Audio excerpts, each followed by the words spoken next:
So I got involved with the Federation because both of my children were diagnosed with autism at 3 and 5 years old. I was having a little bit of trouble with the school and I needed to just learn a little bit more, so I contacted their information center at the time. And they were of fantastic help. I was able to advocate better for my child, and I've now been with the Federation working as their workshop coordinator for 4 years. Mass Bay Community College freshman Benjamin LaRose of Millis is laying low these days, taking classes online and working on getting his strength back in his left leg. Me and my friends were having a campfire that got out of control, and I ended up getting 2nd and 3rd degree burns on my left leg.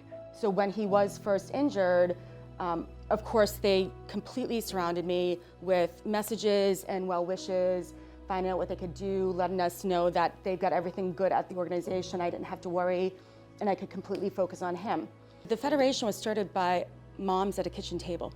What those parents did was bring us to a point where it isn't just parents fighting anymore. We've raised children to become adults, to stand up for themselves, and now they're fighting.